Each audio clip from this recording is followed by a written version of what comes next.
तो सबसे पहले मेजर जनरल नीलेंद्र कुमार आपके पास आएंगे और समझना चाहूँगी आपसे, जिस तरह से आर्मी चीफ की चिट्ठी लीक होती है, सबके सामने आ जाती है खामियां हमारे आर्मी की, क्या मायने, क्या असर होगा इसका? देखिए, इसमें 3-4 चीज़ें इम्पॉर्टेंट हैं कि ये चिट्ठी किसने लिखी, किसको लिखी और उसमें क्या लिखा था और उसका क्या असर होगा।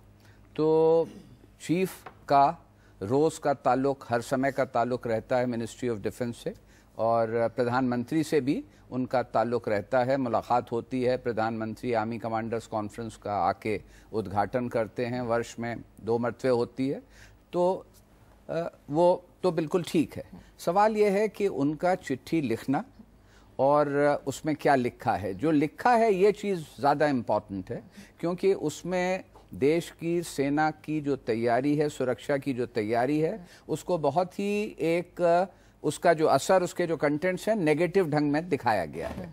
और ये बहुत चिंता की बात है, क्योंकि देश की सुरक्षा की दृष्टि से सुरक्षा की तैयारी किस स्तर पर है, उसमें क्या कमी है, ये एक टॉप सीक्रेट चीज़ होती है, जो कि जो फौजी अधिकारी होते हैं उनको भी नहीं पता रहता, सिवाय जो उस डायरेक्टरेट में मिलिट्री ऑपरेशंस में काम करते हैं। लेकिन सर, चिट्ठी का लीक होना और उस वो चिट्ठी अपने का आप में कितना गंभीर है, और कौन इसके पीछे हो सकता है? अब कौन इसके पीछे है, इसके लिए तो सरकार ने एक इंक्वायरी शायद उसकी ज़रूरत समझी है, जो बिल्कुल सही कदम है।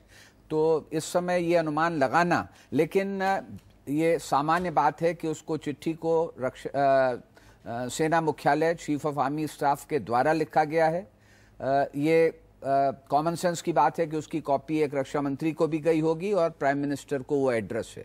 तो दूसरे शब्दों में केवल 3 जगह ये चिट्ठी या इसकी कॉपियां हैं, और इससे एक बहुत खतरे की या संकट की स्थिति एक सामान्य नागरिक के लिए भी होती है और सैनिक के लिए भी होती है। वो समझता है कि साहब, मैं अपने अफसर, कमांडिंग ऑफिसर के हुक्म पर मुझे काम करना है, लड़ाई करनी है, लेकिन ऐसा क्या हमारी फौज में हथियार नहीं है, हम तैयार नहीं है, ये चीज़। और तीसरी चीज़, इसकी टाइमिंग भी जो है, रक्षा मंत्रालय और सेना मुख्यालय और खुद सेना अध्यक्ष पिछले कई महीनों से चर्चा में रहे हैं, एक के बाद दूसरी कुछ घटनाएं होती रही हैं। तो मैं ये समझता हूं कि ये सवाल सामने आता है कि क्या ये एक अलग घटना है, या जो पिछले 3 महीनों में जो कुछ हो रहा है उसके साथ इसकी कुछ कड़ी जुड़ी हुई है। तो आप ये सवाल उठा रहे हैं, क्या जो हाल ही में जो प्रकरण हुए हैं, क्या उससे जुड़ा हुआ है या नहीं? ये प्रश्न एक सामने आता है। बिल्कुल, ये प्रश्न सामने आता है। लेफ्टिनेंट जनरल राज कादियान, आप इस समय सेना के नजरिए से इस चिट्ठी जो लीक हुई है कैसे देख रहे हैं?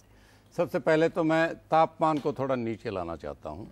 जिन लोगों ने चिट्ठी पढ़ी है, उसमें जो आंकड़े दे रखे हैं, उनसे हर भारतवासी बहुत चिंतित होगा। ये समझ के कि किसी ने 97% बोला है, हर सेना में सही नहीं बोला आर्मी चीफ ने? नहीं, उनकी मुहर लगी हुई है इस पे। सही बोला, लेकिन गणित से जो हम शंका लेते हैं वो ग्राउंड पर इतनी सही नहीं होती। मैं आपको मिसाल दे देता हूँ। कहीं मैंने पढ़ा है कि भाई टैंक का सिर्फ 2 दिन का एमिनेशन है। अगर हमारे पास 10,000 टैंक हैं तो 10,000 टैंक के ऊपर कैलकुलेट किया गया। जब लड़ाई होती शायद 1,000 ही टैंक उनमें से फायर करेंगे। तो ये इतनी समस्या गंभीर नहीं है जिसको कि हमें समझें कि आर्मी बिल्कुल ही नाकारा हो गई है। ऐसा कुछ नहीं है। आप कह रहे हैं कि खस्ता हालत इतनी नहीं है जितनी चिट्ठी में है? आप ये कह रहे हैं? चिट्ठी में आंकड़े सही हैं जी, लेकिन उसको समझने के लिए मैं कह रहा हूं कि ये थोड़ी कि हर टैंक रोज अपनी पूरी कैपेसिटी से फायर करेगा, ऐसा कुछ नहीं होता। लड़ाई में ऐसा नहीं होता। ये एक्चुअली जब चिट्ठी सामने आई है, हर आम भारतीय के अंदर एक बौखलाहट होगी, एक गुस्सा होगा, एक दुख भी होगा, और हम हंसी का पात्र ना बने इसका भी डर होगा।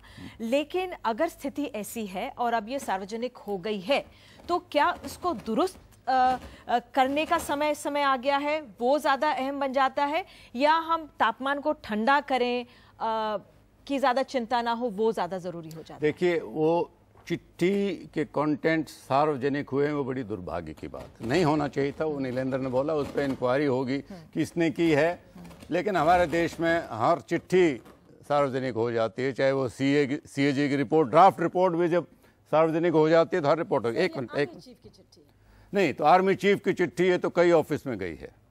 आजकल आप एक चिट्ठी की सैकड़ों कॉपी बना सकते हैं। ये किसने की है, इस पर अटकलें लगाना कोई फ़ायदा नहीं। मैं ये कहना चाह रहा था तापमान नीचे करने के लिए कि बात इतनी चिंता करने की नहीं है जितनी कि कुछ लोग जो डिफेंस के बारे में नहीं समझते हैं वो शायद सोच बैठे। ठीक।